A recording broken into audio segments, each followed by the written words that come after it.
So I'd like to thank Naomi for inviting us. This is probably not a good place for that, huh? It's AI is such a diverse subject that it's hard to find a starting point for it. So hopefully I've kind of hit the sweet spot a little bit. But I know that, as I was saying to Naomi, was half the people here, I'm gonna be talking under you. Half the people I'll be talking over you. So it's okay, it's a starting point, right? So let's just take it for what it is and see what we can get out of it. And as Naomi said, maybe we do more sessions down the road if we can get a little bit under our belts, if that makes sense to everybody. And forgive me, this is not my daily job. So I'm not really good at it. So I'm good at that. I'm not good at this. So forgive me. Right. So AI for all. So do disconnected. So an introduction to AI and how to make it work for you. That's a bit of a grand statement at the moment, but it's a place where you can get some ideas if you can go back and say, hey, you know what? I'm gonna give it a shot. Let's see what it does for me. And I can give you some feedback on how I use AI on a daily basis, which might be a little bit above what this is, but give you some ideas of what you can do with them. So right out of the gates, most people don't even really understand what AI really is. AI, it's a generative artificial intelligence. And so what it does is it's the intelligence of machines or software as opposed to that of humans or animals. So it thinks differently. It's able to learn, it's able to process information, apply knowledge, skills, perform actions, solve issues, analyze data. But it can't do any of that on its own. It's generative, not creative. And that's the difference. So how do humans learn? Well, we learn from experiences. Things that affect us in positive ways reinforce, things that affect us in positive ways reinforce good things for us. Things that affect us in negative ways turn us away from bad things, we hope. So basically, things that reinforce our learning. Well, AI does the same thing. It just takes your feedback. We rely on human feedback. Machines recognize patterns. It takes those patterns, it can categorize them, then make decisions based on it, but it looks for feedback, right? And that's one thing that I notice a lot of people don't do with their AI is there's almost all of them have a little thumbs up, thumbs down button after it responds to your prompt. The more often you give it feedback, the better it's going to get for you. Use it. I'm bad at it too, but use it. And then repeat.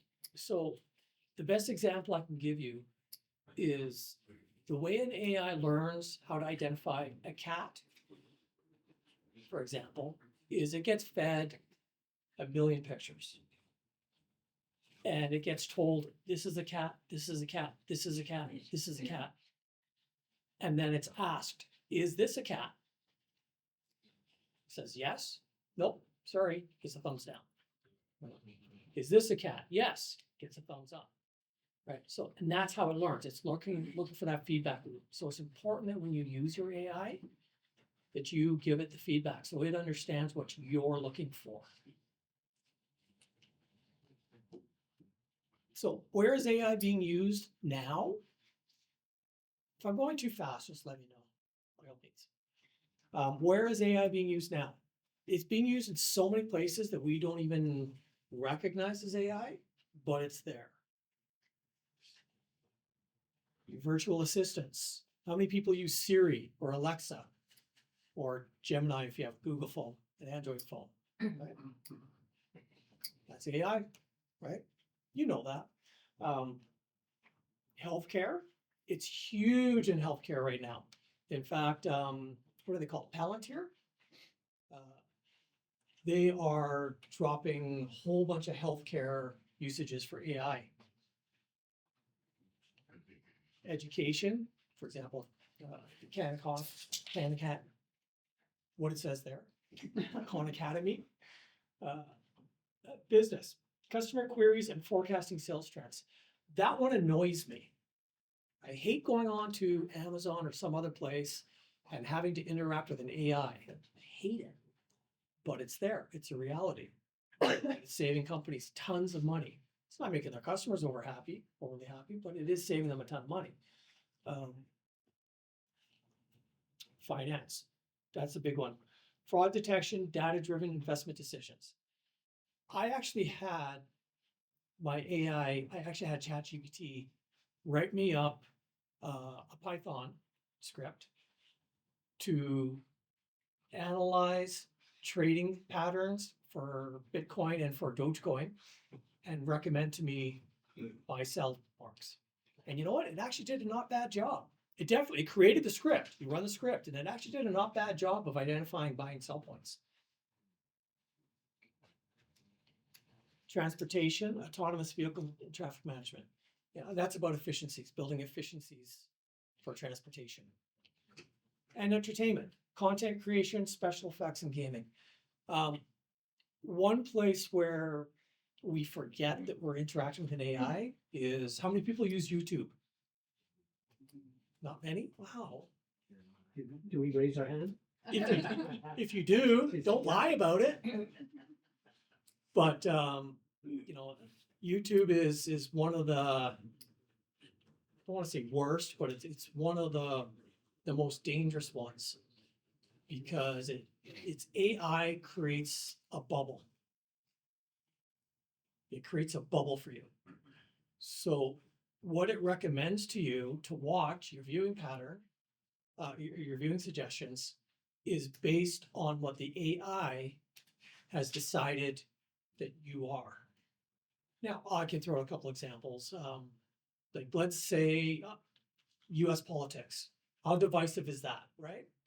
You've got the right, you've got the left. And boy, do they hate each other. And they're absolutely convinced that they're right and everything on the other side is wrong. You thank YouTube for that. If I go on YouTube right now and I watch 2 or even 3 left-leaning videos, my entire stream will be left-leaning. And it will tell me how wrong the right is, right? And vice versa. If I watch 3 right-side videos, it will tell me how wrong the left is. And it will fill my feed with everything right-wing. So you got to be so careful. Don't let the AI control you. You need to control it. Okay, so AI in algorithms, developing algorithms, is very dangerous. And we're going to talk about that a little bit. So as a virtual assistant, one of its greatest uses for an everyday person, use it. So Siri, Alexa, and Gemini. Now, be aware, no matter what they tell you, they are always listening. No matter what they tell you. And no matter what you punch in, it will build into the algorithm. So if I'm on Alexa and I ask, hey, what time is the Canucks game? Boom, I'm a Canucks fan. Boom, I'm getting everything about Canucks. Boom, I probably even hate the Oilers based on that decision. And I don't, I love the Oilers. Okay? But it's everything you say and do around it and interact with it is building an algorithm. So you got to be so careful. So ChatGPT is not a search engine. All right, it's not like going on Google and doing Googling something, right? It's not a search engine. So a search engine such as a web crawler, which is what when you go to Google and you do a Google search, it's a web crawler. It's crawled all through the web and it's archived and summarized every single page that it can touch. So a search engine, it's a snapshot of everything that is on the net. I just said that. It can take what you're looking for and point you in the right direction. But it's not going to give you the answers. It's going to point you where to get the answers. Except for now when you Google search and then Gemini pops up and gives you the AI answer. ChatGPT is a conversational assistant that responds to your queries by sharing its own opinions formed from the data it has processed. The keyword here is opinions. AI is not factual. That goes back to what I was saying about the algorithm. It's forming opinions about you, about your likes, your wants, your desires, and it's going to feed that back to you, even if it's wrong. Okay, it forms opinions. It forms opinions about information. You can go on 4 different AIs, and is Elon Musk doing a great job? You'll get 4 different answers. Okay? Because AI, it's about opinions. It's about who programmed it. Okay? You have left-leaning AIs. You have right-leaning AIs. Okay, so you can't take them as fact. Now, with ChatGPT, which I'm going to mostly focus on today, is it will remember its last 4,096 interactions with you, unless you tell it to start over. And the thing about that is it allows you to refine your output. So don't be afraid to do so. You ask it a question. You say, hey, like one of the big things I use AI for is Chelsea will do up a nice poster for some program, and Melissa will go, oh, can you write up a thing for social media? No, I'm absolutely terrible at that. So I'll take the poster, I'll drop it into, I use Perplexity, but ChatGPT, and say, write me up a nice Facebook post, make it sound all fluffy, do this, do that, and give me something I can post. And it will read the entire poster, and it'll give me an output. And I can say, okay, that's great, but can you add this? Can you do this? Can you do that? So it'll remember all those iterations. And at the end of it, when I get what I want out of it, I give it a thumbs up. Next time, it'll do even better. It'll start from that format and move on, right? So it'll remember. Now that's also dangerous because it's remembering your personal information, your personal preferences. But it allows ChatGPT to have context and continuity for your queries. And when it needs to remove a memory, it'll forget the oldest memory. So you go 4,097. Well, number one, it's going to forget that. Keep going. So it's always a window snapshot of what you're trying to accomplish with it. But it also means you need to tell ChatGPT when you want a conversation free of previous context. And now this is where a lot of people misuse ChatGPT for nefarious purposes. Okay, they'll do a whole contextual conversation with ChatGPT. ChatGPT will form an opinion about what you are, what your beliefs are, and then you'll ask it the trigger question. And I'm trying to think of an example. I'll just go back to the politics again. Whatever you think of Canadian politics, whatever you think of Mark Carney, okay? People love him, people hate him. Doesn't matter. I can make ChatGPT tell me how wonderful Mark Carney is, or I can get it to tell me how terrible he is by feeding it a whole bunch of contextual questions ahead of time. Get ChatGPT convinced that I am negative towards him. And then I can just ask it straight out of the gates, hey, what do you think of Mark Carney? And it will feed back what I have primed it to. And you see a lot of that if you actually look on, again, YouTube. You'll see a lot of people saying, hey, or even on most social media, AI says this negative thing about this person, so obviously my opinion is correct. Well, no. You set up the AI to give you that answer. People don't understand how AI works, so they're thinking, oh, this must be factual. So you got to be really, really careful. Don't believe what you see, what you hear. Use it for, you set it up for yourself. So some of the benefits, it's saving time. AI can analyze large chunks of data quickly, allowing lightning fast answers to difficult questions. Facts in, facts out. opinions in, opinions out. Okay. Give it a whole bunch of factual data. And I was actually shocked. Yesterday, Angel used ChatGPT, and don't tell her I said this.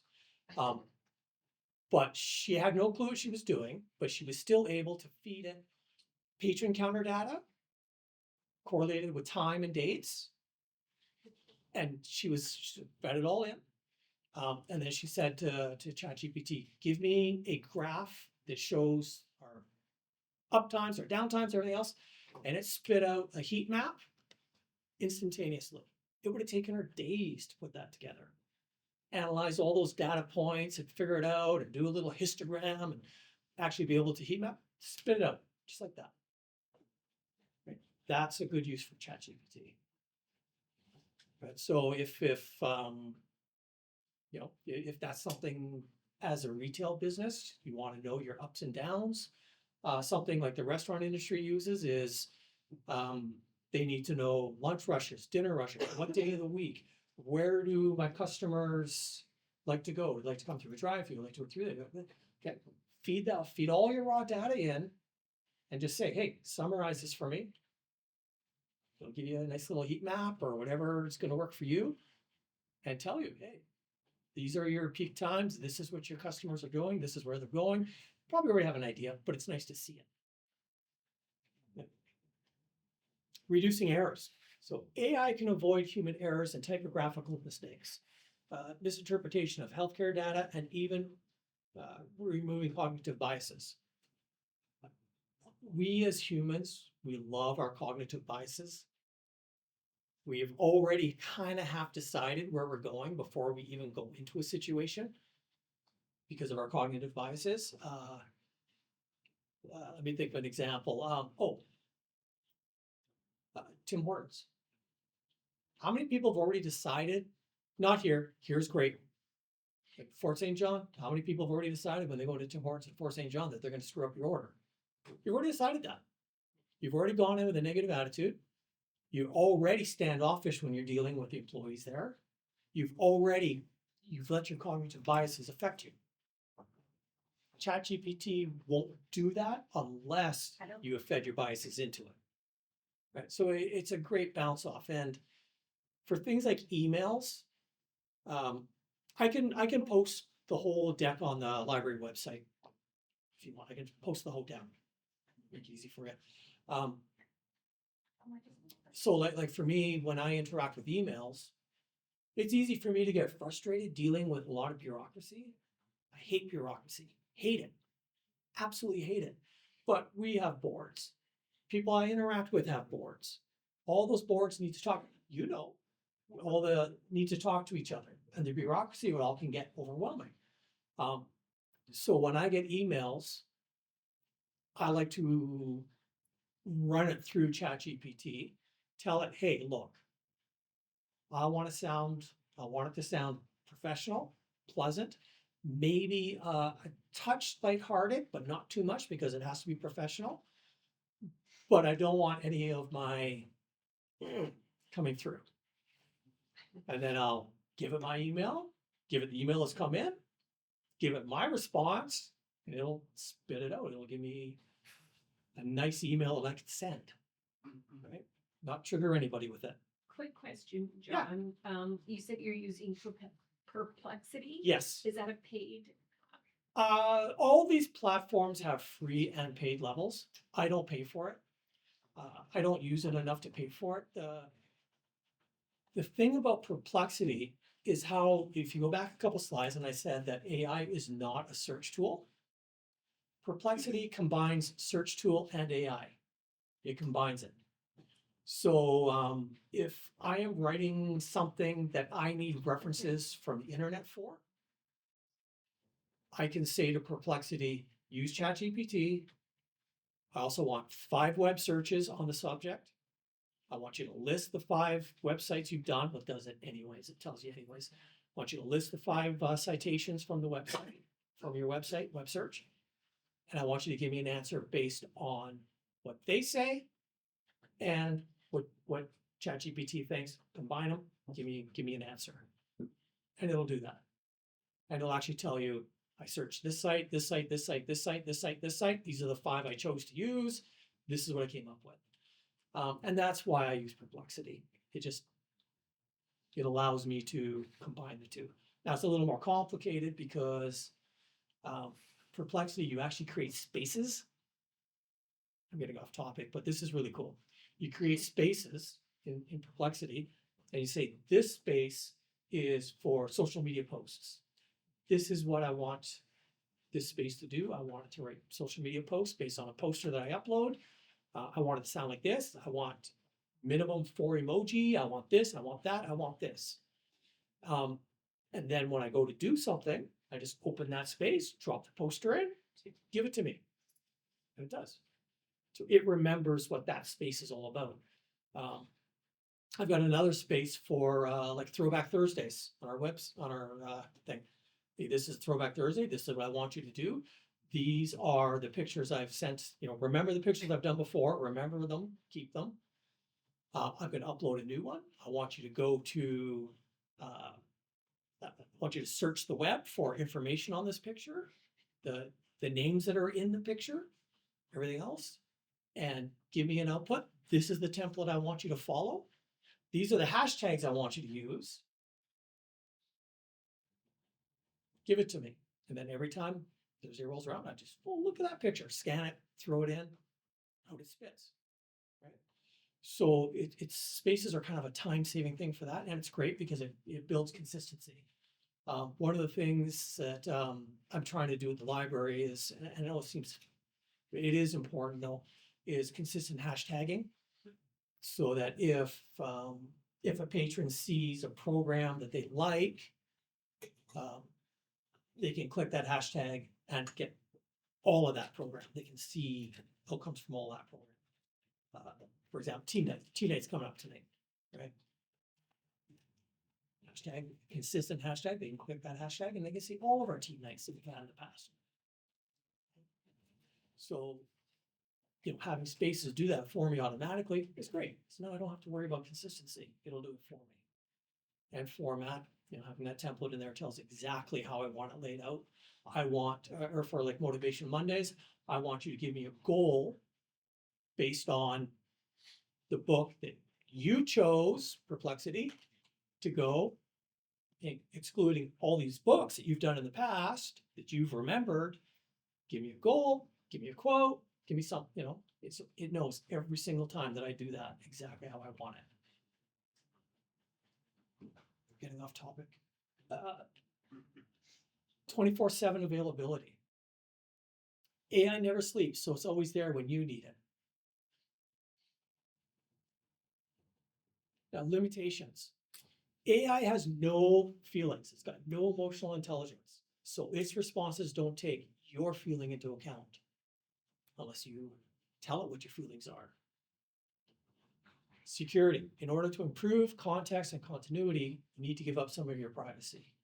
It needs to know something about you to improve the answers it gives you. And that's where it comes into the bubble is, do you control what it thinks of you, or does it control what it thinks of you? You have an online persona that is not you.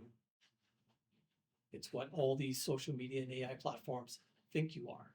So you need to make sure that you're controlling what it thinks of you. Faked content. AI will do what you tell it to do. There's no morality walls. It says few, but there is no morality walls. It's possible to use AI to create a completely fake video of anybody saying anything. I think we've probably all seen some of that lately. There's one that keeps coming up when I'm watching hockey highlights on YouTube, again, of Mark Carney talking about how the government's putting this new policy in place for passive income based on cryptocurrencies and everything else. It's like, no, he didn't. But you watch it, you swear it was real.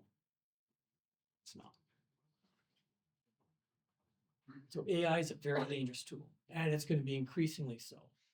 Increasingly so. I was playing with some video creation tools, does a pretty good job. There's one where I can take a picture of Naomi right now. I can upload it. I can animate her to say anything I want her to say and create a video just from a picture.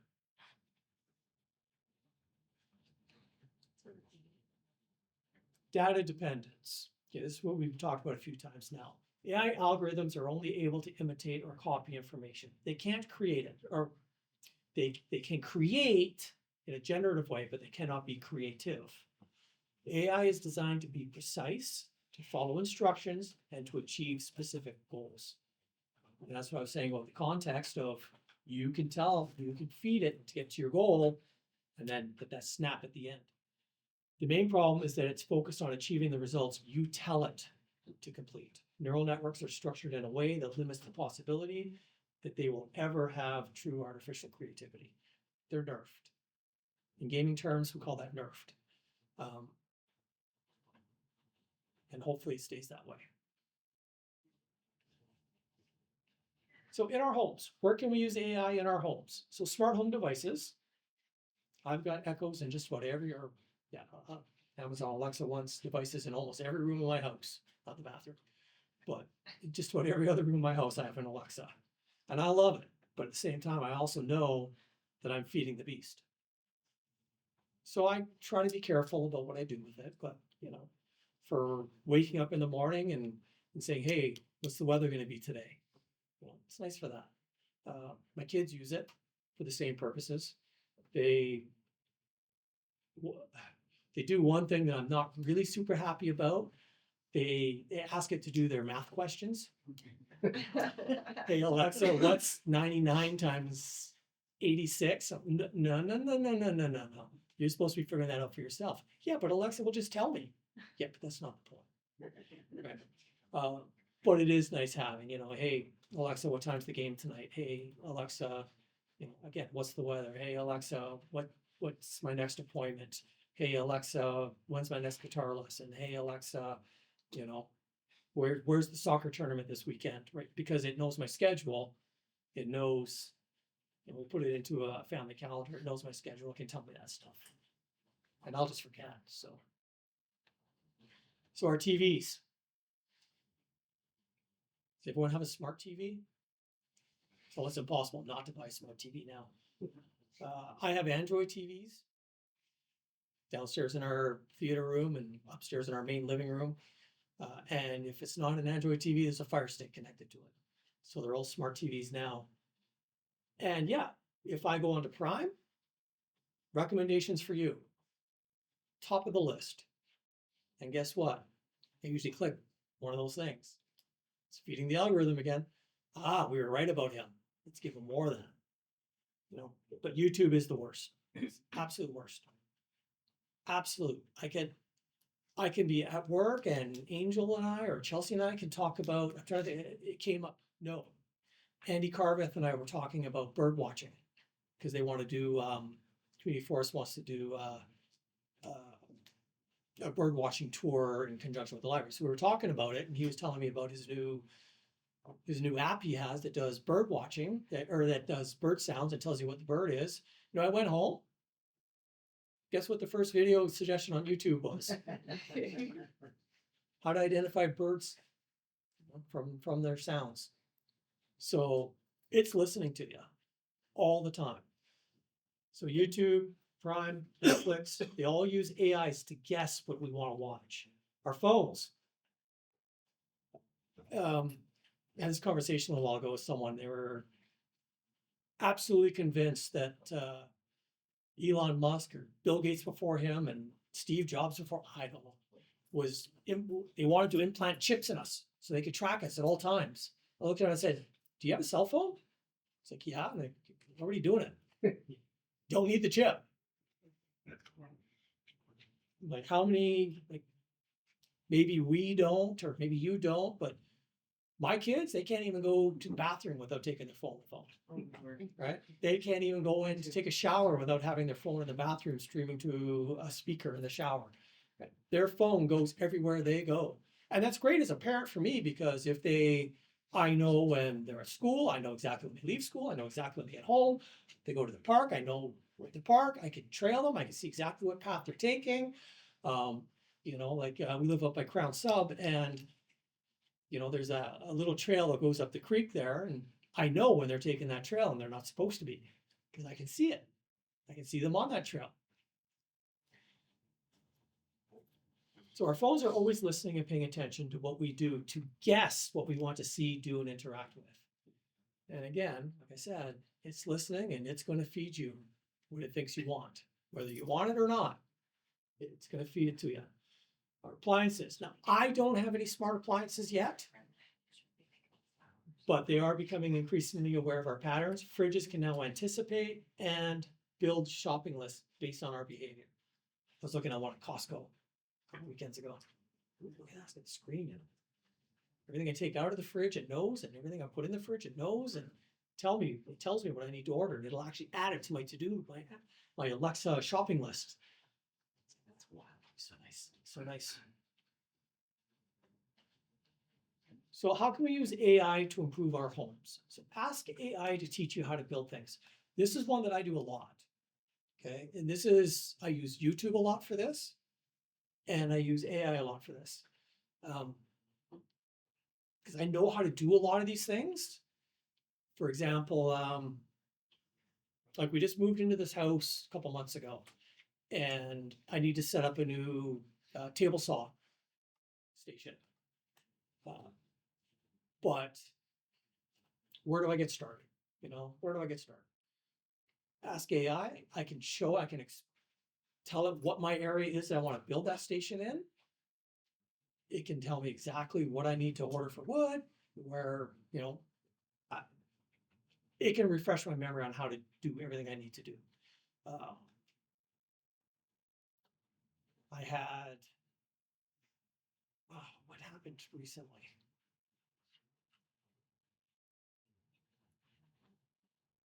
Oh, I needed to patch some concrete. And I had to re-level a little bit of it. So I asked AI, hey, I need to patch this concrete. They're off level. The two sections are off level. Explain to me how to do it. And it did. It'll explain to you exactly how to do it. So, ask it to teach you how to build things in your house. You want to improve an area of your house? Explain to it what you're trying to achieve. It'll give you ideas of what to do. Ask AI how to improve energy efficiency in your house. That was another one. That was my house in Dawson. I put all these switches in that allow me to control from the phone, put programs in to turn lights on, off, motion sensor. When I walk into a room, a light will go on, stuff like that. I asked AI how to do that. Told me what to order, told me where to order it from, told me best ideas to do it. So ask it how to improve the energy efficiency in your house. It'll give you some ideas. How to generate recipes for you. Or ask it to generate recipes for you. It's actually really good at that. It's really good. And ask just talked about that, how to automate your home. It's got great ideas for that. Back to the last one is I tested something about a month ago. So I've got a little studio in my house where I do guitar lessons and stuff. And I wanted to see. So I asked ChatGPT to write me a song in the key of E minor, 4-chord progression, give me lyrics 4/4 time. Damn if it didn't do it. And it wasn't a terrible song. Right? So it can do these things for you. Ask it. So all the stuff that you're just talking about in your home, Mm-hmm. I can see how that could transfer over to your business as well. Oh, absolutely. For energy efficiency, for Yes. all that type of stuff. Yes. Now, in a business, I caution, don't go overboard. There's a lot of energy efficiencies built into the library that are just a pain, absolute pain. Lights going off automatically. The direct digital control system for all the heating and HVAC in the library, that could be a pain because it can't adapt quickly enough to temperature changes outside. And then we end up having to phone, or Melissa will have to phone over to the district. Hey, it's cold in here. Can you guys do something? It's like, oh, okay, yeah. When I get back to my office, I'll look. Okay, well, everyone's freezing now. Patrons are complaining. Hey, it's cold. Why is it cold? Can you turn on the heat? Sorry, no, we can't. We don't have control over it. So just be careful. In a business, it's a little bit different than your home. Your home is about your comfort. Business is about your customers and your patrons' comfort, right? And they could be a little bit different. I can put on a hoodie and I'm fine. My patrons come in and I'm cold. Put on a hoodie. Right? It's not about my comfort, it's about theirs. How are we doing for time? Yeah, let's put another 5 minutes. Okay. There's probably another hour here. So using AI to improve our education. This is one that I use at home with my girls. Mathematics. Ask AI to solve equations and explain solutions. That's where they fall apart. They just want the answers. Whereas I'm like, okay, no, it's fine, but get the AI to tell you how it got to that answer. Get it to explain to you. For example, quadratics. Now they're too young for quadratics, but how do you solve quadratic equations? Right? It's easy. Me now, if I had to sit down and solve a quadratic, can't remember how to do that. Get AI to explain it to me. Oh yeah, I remember. Okay. Ask AI to explain mathematical concepts, prime numbers, and how to identify them. Now that is something my girls are at right now. How to identify prime numbers. What is a prime number? How do I identify it? I would take it a step further and say, write me a Python script to give me all the prime numbers between 0 and 1,000,000. And then you can truly start to understand how prime numbers actually work, right? Because you're running a Python script and it has to calculate, it has to figure out what a prime number is. So it's like, oh, okay, I see. There are tricks with prime numbers. Okay. Graphing solutions and explaining how to use graphs to solve equations. Okay. That's one that, because I have an engineering degree, and that's one that we used a lot back in the day with our graphing calculator that cost us $150 that you can now buy for $5. Okay. Using having an equation, having the graph it. Oh, look, there's my answers. Right. So you can have your AI teach you that. Writing, another one I use it hugely for. Brainstorming essay subjects on a specific topic. Now be careful because don't get it to write your essays or don't let your kids use it to write your essays, but it's great for brainstorming ideas, giving you citations, giving you background materials to write your stuff. Instead of spending 3 hours, I shouldn't say this, instead of spending 3 hours in the library, you can just have it give you all that information. Yeah. Researching a writing topic or subject. Yeah. Creating an appendix of citations for a paper. That was huge if you're in college. Huge. Right? I can't tell you how many times I lost half a grade because my appendix wasn't complete. Summarizing works such as a literary piece or scientific paper. I love that one. You say, hey, I don't understand this. Can you summarize it for me? I haven't got 4 hours to sit down and read this. Summarize it for me. Give me the head points. So how can we use it in our workplace? Now, I'm assuming probably we're not looking for jobs here, but ChatGPT is great at resumes. It's great. You can actually ask it to go and say, hey, especially with Perplexity, go look at all the screening tools. Give me a resume that will make it through the screening tools. Here's my resume now. Fix it so that it will get through these screeners. And you can use it to keep your resume updated as well. That's always nice. Personal development plans. Now, this is where I have actually used this in the last 3 months. The board wanted personal development plans. Absolutely, we should have that. We should all have personal development plans at work. Or professional development plans at work. So given the questions, the details, the subjects that were asked of me, you put that in, say, create this. This is what I want to accomplish over the next 6 months. Give me a plan to get from where I am now to where I want to be, written up in this format. Done. Yeah, a couple of little tweaks, but pretty much done. Ask ChatGPT to outline what skills are suitable or transferable to specific roles during job searches. you take the actual job posting, and if you have your resume there as well, put them together, tell me which skills that are on my resume will be transferable to this job posting. And then when you go in for your interview, you're prepared. Right? Oh, I see that you've never actually done this before. Oh yeah, but look at these transferable skills I have. 2 days, I'll be up and running.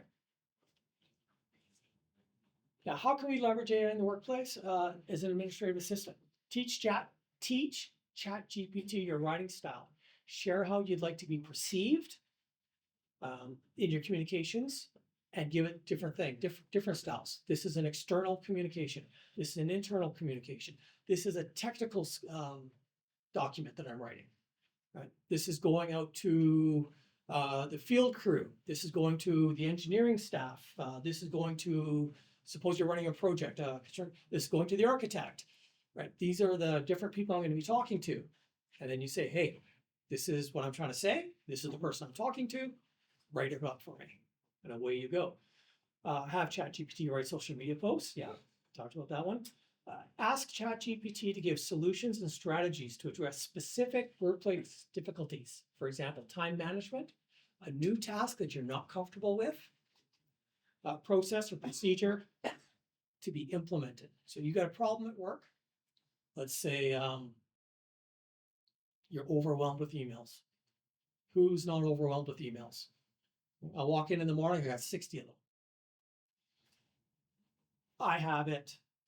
I asked ChatGPT, how do I deal with these 60 emails? I said, hey, get this program because Outlook has this AI built into it. Have it summarize your emails. Have it turf anyone that says, click here to unsubscribe. Boom, 40 of them gone instantly. Have it summarize the rest of them based on who it's coming from, and prepare responses to this person. If this person sends me an email, have a response prepared based on the information. And then all I have to do now is come in, look at, okay, away we go.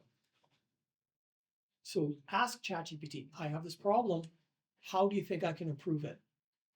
It'll give you ideas. STEM skills. It's a great one if you have kids in school. Have it help your child understand. Electrical circuits are great. Teaches you a lot about logic skills, scientific concepts, gravity.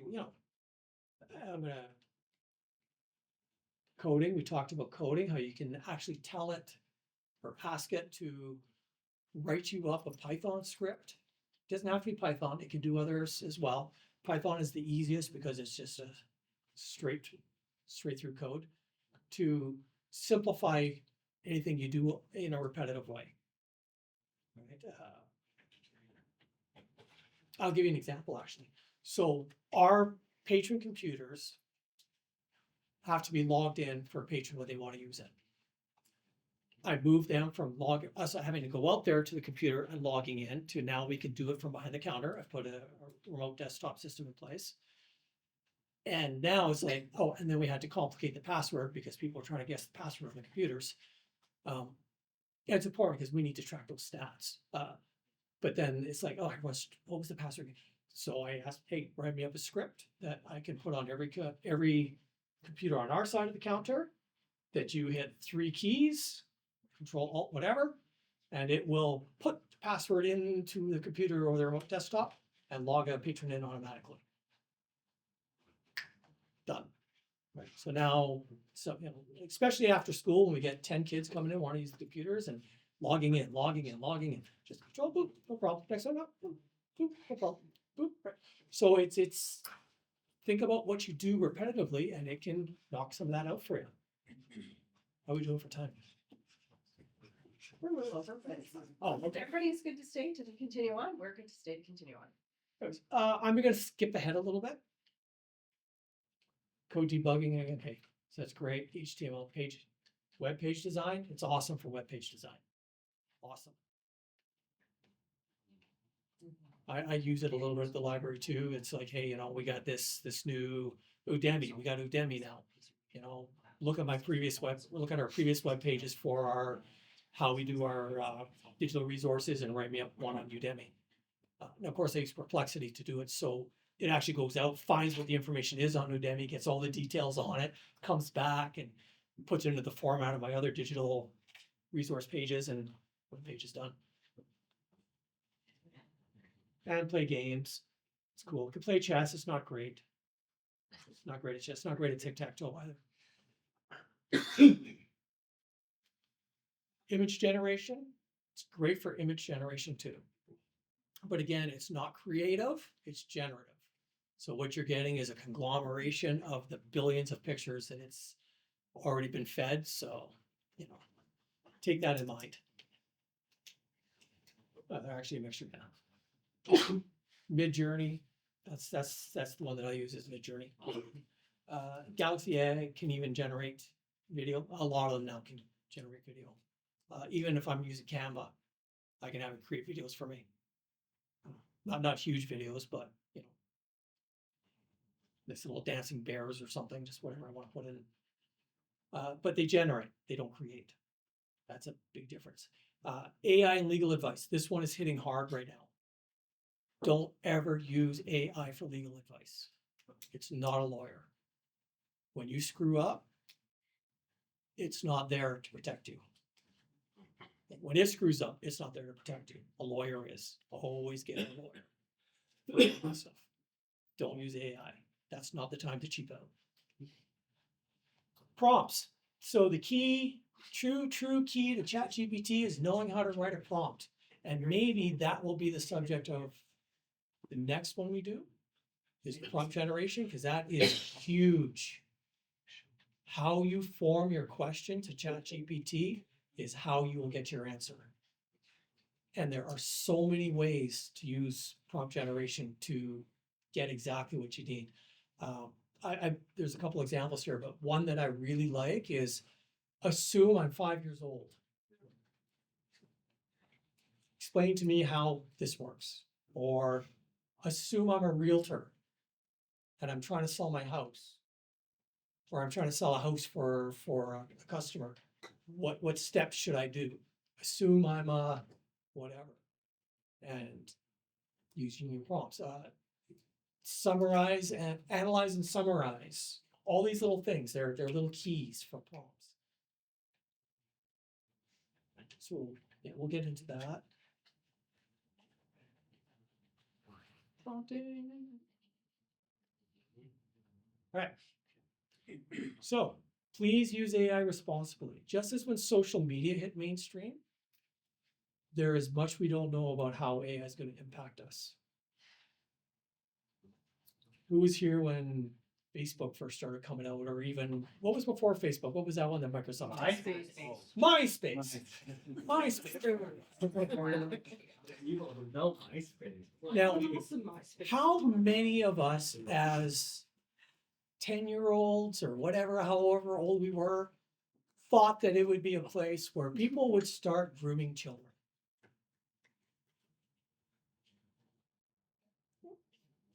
One out of a bunch, right? Don't count me. I'm the world's biggest skeptic. And that's a good way to be when it comes to social media and AI, because we don't know how AI is going to evolve and how it's going to be used for nefarious purposes. We don't know, like with Facebook, anything you see on Facebook is BS. It's all BS. No, it's not. It's all true. It's on the internet, it's not to me. Right? Oh, look how wonderful their life is. I'm so jealous of them. Well, little do you know that, them and their spouse fight every single day, and it's terrible. Their lives are terrible. I watched a video last night about 8 worst YouTubers. And they would be posting videos. One of them was they had 8 kids. It was a family of 8, and they'd be posting all these beautiful videos of how wonderful the family is and how wonderful the family life is. And everyone's like, oh, we wish we were like that and everything else. Well, within 2 years, that mother was charged with child endangerment and, was in trial, and now she's spending 15 years in jail. It's not real. It's not real. What you see is not real. I always tell my wife has 2 teenagers, and I always tell them, of course, everyone looks happy. Yeah. They wouldn't have turned on the camera. That's right. Absolutely. And it's the same thing for AIs. We don't know where it's going to go. The idea behind MySpace, Facebook, YouTube, the idea behind the altruistic ideas was great. Facebook should have made us better people, but it did. The internet should have made us, we have access to the entire world's knowledge at our fingertips. What do we use it for? Cat videos. Cat 100%. No, it's dogs now. If you're only using it for cat videos, you're doing okay. Gerald? It has probably created the most divisive society we've had, the most ill-informed society we've had, the greatest number of people in educated Western world civilization that don't know the difference between an opinion and a fact. That's what social media has done for us. That's what the internet has done for us. So AI is going to make it worse. So we need to be prepared for that. We need to be smarter than the AI. Subtle degradation of critical thinking is guaranteed. Critical thinking skills, they're in the toilet now. Absolutely in the toilet. And that's not okay. No one can tell fact from fiction. Here I am. So many people can't tell fact from fiction anymore because they can't critical think their way out of it. Right? Well, let's see. It says this. Well, that must be true. Away we go. Well, hold on a minute. If that's true, then that means this. And then that means this. And then that means, no, that can't be true. Right? We don't do that anymore. So we create a bubble around ourselves when AI attempts to anticipate our preferences and delivers content to us. So always be on the watch for biases and make the effort to explore all sides of a subject. And that goes back to what I was saying about politics, for example. Okay. Don't believe what you're being fed. Okay. Because the truth is not there. The truth isn't there either. The truth is a conglomeration of the two. Right? We've all heard there's not two sides, there's three sides to a story. His story, her story, and the truth. Right? This is the same thing, except it's only feeding us one story. Right? It would be like if you had a little fender bender and the police responded and they only listened to one of the two sides and formed their opinion. That's what we're doing every single day when we use AI and we use these algorithms to form our judgments for us. So when we're learning all about AI and all the wonderful things it can do for us, there's still that fear out there that, I hear it a lot, AI is going to replace what humans can do. I just had this conversation with Chelsea yesterday. When we were told how wonderful AI was going to be, we thought it was going to be used in robots to do our sweeping and our dishes and our housework for us, and that AI was going to be there for all of our wants and needs in the house so we could just sit back and watch. Instead, AI is doing our thinking for us. It's doing some of our work for us and everything else while we sit there, sweep and mop and do the dishes and everything we thought AI was going to come around to do for us. Okay. So, yeah, AI is not going to replace people unless you're the type that refuses to change. Okay. And like something that one of my economics professors taught us was, there was one company that made buggy whips, and they made the best buggy whips you could ever possibly hope, and they cornered the market on buggy whips, but all the other buggy whip businesses under. And then cars came along, and the buggy whip company, if you don't know what a buggy whip is, you hit the horses with it, get them going. And the buggy whip company said, no. We're the best at this. We're sticking with this business. Well, they went under. Doesn't matter how good you are at it. If you're not prepared to change with the times, yeah, you're going to get replaced. You're going to go under. It's going to happen. You have to be on top of change. The only thing that doesn't, the only constant in life is change. The only constant in the universe is change. Right? So will it put some people out of work? Yeah, if they refuse to change. But those that can adapt and use AI, they're going to get promotions. They're going to move forward. They're going to move with the times, right? If you refuse to use a computer, learn how to use a computer, where are you going to be at, right? Who's who's in charge of things now? Well, the people that have computer skills. Your IT person has more control over your success than you do at times. Right? So, no, not really, but possibly. So always be on the watch for biases, explore all sides of a subject. What you're being served, and that's keys, what you're being served is not reality. Control the algorithm, don't let the algorithm control you. You see something, you're looking at something, you're going into an election, want to see what Mark Carney has to say? Okay, that's great. Now I'll go see what Polyev wants to say, right? Even if you're on one side or the other, get both sides so that the algorithm doesn't put you into a corner, doesn't pigeonhole you and feed you stuff. Because not only will it feed you positive one side, it'll feed you negative from the other side. So don't do it. All right, now we have the resources at the library, digital resources. This is one. You want to learn about AI in a level of detail that we don't have the time. Use Udemy. That's a resource that costs us $4,000 a year to have. But every single course that's on Udemy, if you were to go on it yourself, it probably cost you about $300 for each course you take. So use it. There's tons of AI courses on there. There's tons of courses for everything. You want to learn a second language, it's on there. Use it. By all means, use it. The more you use it, the more our investment in it becomes diluted so that it actually is easy to go to our board and say, hey, this is a resource we want to spend $4,000 on. It's important for us. I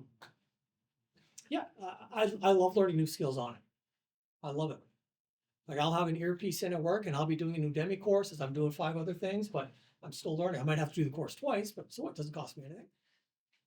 And I'm learning a new skill. And so you can access our digital resources directly from our webpage. Don't be afraid to do so. Naomi likes this one, the newspaper archive. Sorry, it's a little blurry. It's the newspaper archive. You can search up newspapers from, how far back does it go? 1959. 1959. All the Chetwynd Echoes minus one issue out of all those years is all on there now. Is it Yeah. still on Laserfish? Or is it digital? It's all digital now. All digital. It's like The paper copies are at the museum, Oh, cool. but this is great because you can actually go on there with our subscription to Newspaper Archive. You're not just stuck to Chetwynd. You can go anywhere in Canada. So you can go on there and search your name. Search your name. Find out all the newspaper articles. Search your mom's name. Search your dad's name. Search. I think I was in the Echo a couple times. I think so too, actually. It was cool. I found out a few things about my great granddad that I didn't really want to know. It's even got it even had the passenger list from the ship that my great granddad took from England to Australia. Had his name on the passenger list. Found it. I forget what the name is for the passenger. It was a different name. Yeah. Yeah, it was something like that. But yeah, so it's amazing. You use the newspaper archive, it's great. And Udemy, I'm telling you, that one's huge. If you are uncomfortable with tech in any way, shape, or form, this Tech Unity one, which is, again, it's hard to read. Tech Unity is great. It will treat you like you're 5 and explain to you, how do I delete my text messages off my Apple phone? I'll tell you. Right. It's got the very basics. Tell me up.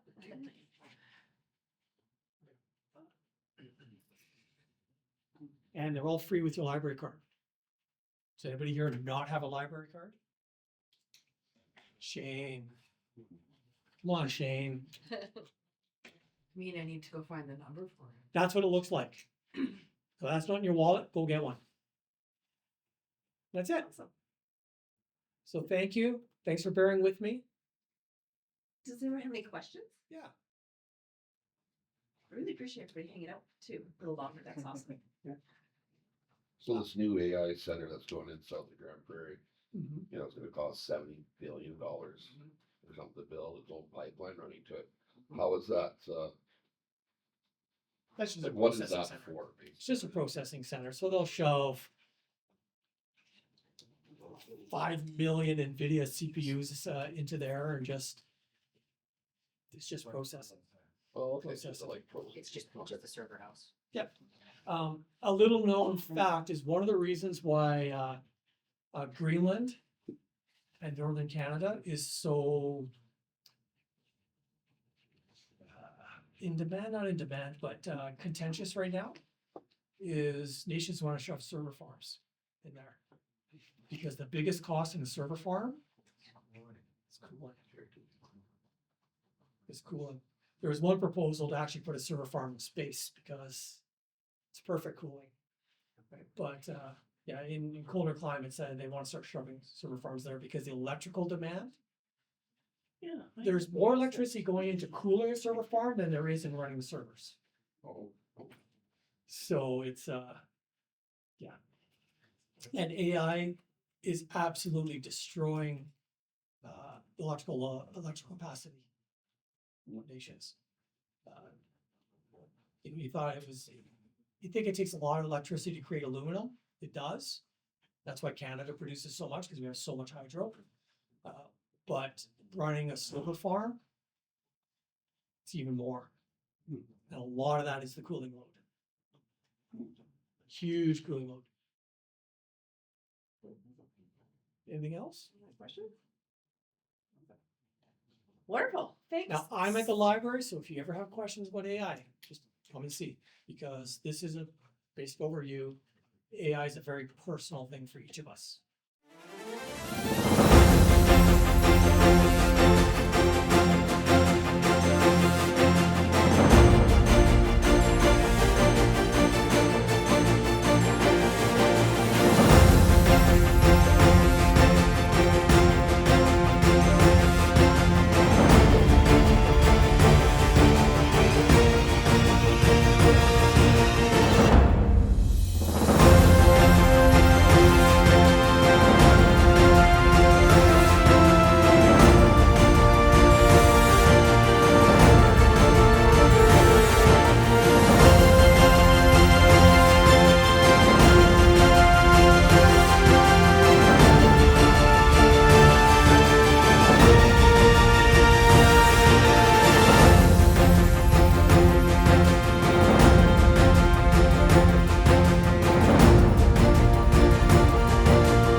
Father Youngblood took the children down to the water with the cross in the Bible. They were taught to pray, they left their hands up high. Grandma was young when the baby came, and she was locked up in a white room raining. Now until the key where they made her sign her name. They took my daddy away. My father's blood is mine. His story beats inside me, and I share it here with you. Yeah, he's a child of the government.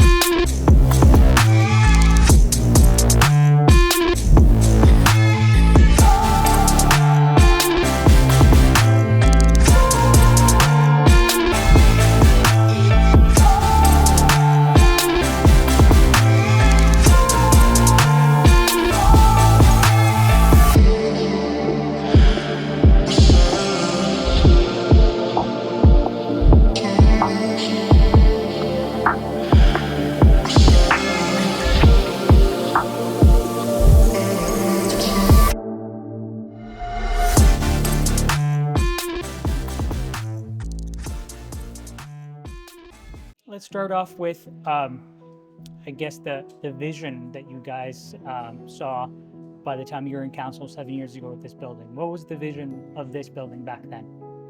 So back then, the vision was based on the elders and people in community who fantasized about having a building where we could all gather, a big enough space to accommodate everyone and more people, so that we could house bigger events and bring more people together, because the current gym that we have is too small, and because we're growing in population, we needed to expand.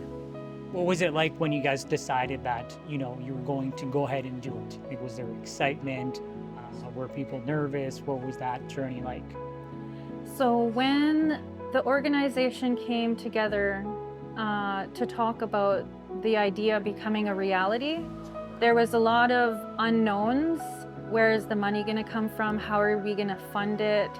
So before the excitement, there was worry and stress, and there was a lot of unanswered questions to make the idea a little uneasy. But over time, the questions started to get answers, and then the funding came, and then that's when the excitement came, because now we have a way to navigate to the project.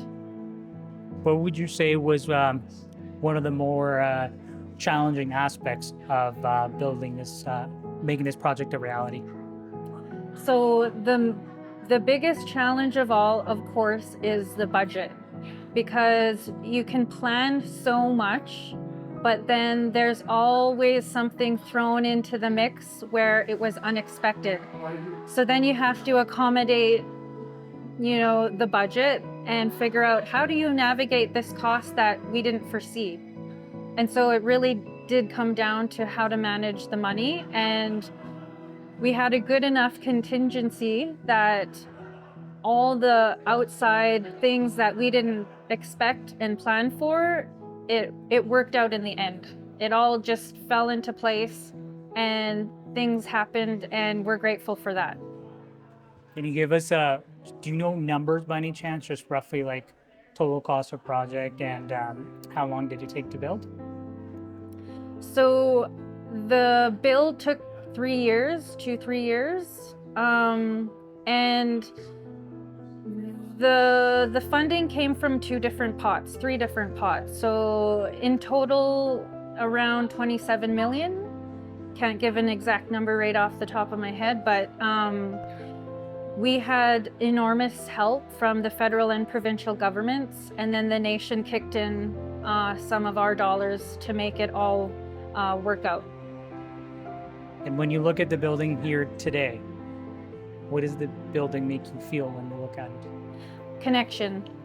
It's all about connection. It makes me feel so happy that we have a place to connect, because that's what this building is all about, is so we can bring people in, we can share, we can eat food together, discuss different things, and connect. You know, same with Pemmican Days, that's a place to share, to eat together, to have fun, but to connect. And I think this space is going to provide that on so many different levels. Do you have any special areas of the building that are maybe in your heart a bit of your favorite, or anything that sticks out to you? I do have a favorite room. It's the music room, because you can make magic in a music room. We have a lot of musicians in community, and I think that's a great space to encourage and develop the talent. And so if people want to record, that's an option. They can do that, because that's what the music room does. And you know, I think that's a wonderful element to have in the building, is to be able to have a music program, teach people how to write a song. We have a stage now where they could perform. Like, I think that kind of entertainment is really uplifting, and that adds a whole element of fun. So I think that's my favorite. And then anything else that you would like to add, or maybe we missed in our conversation? Anything to add? Yeah, anything else you'd like to add? I'm just looking forward to the future, and I'm so excited that all the teams got together to make this happen. And I'm so thrilled, the turnout that we had today. And I'm just really grateful and full of like happy emotions because today is the day that we were waiting for years. Like when the idea came around 7 years ago and started discussing how are we gonna do this, back then it was a dream and now it's reality. So I'm thrilled, it's exciting.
Oh, what is gonna happen?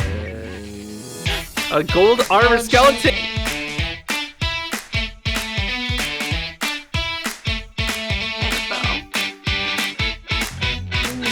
She almost lost her only friend. No.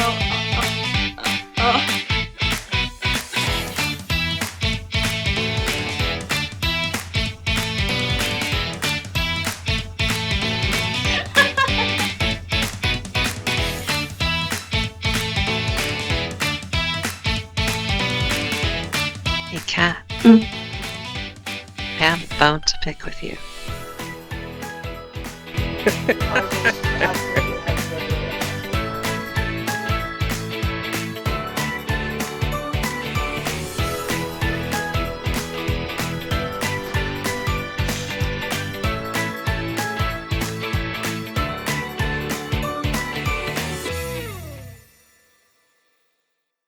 Welcome to Chat TV Gaming.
And we'll go up further. Is just up the hill here is where my grandma Marceline lived, where I lived and was raised.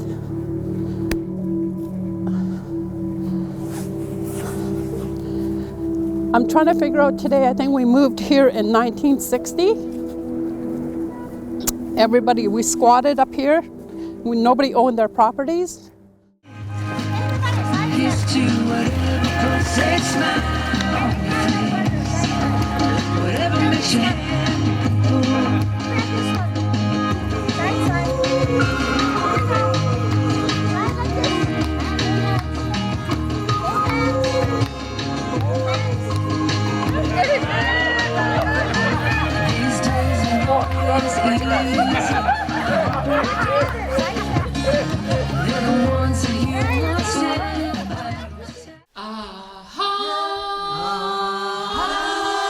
My grandma, for extra dollars, she used to make hides every day. All my life I could remember her making hides. As you can see on the one video, this is what she did for extra dollars.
The most important thing for us is for kids to feel excited about science, to feel like it's accessible, it's fun, and it's exciting, and that it's not something that you only do in the science lab once a week with one specific teacher. It's something that you do in everyday life with objects around you, and it's something that is fun and inclusive and exciting and brings joy.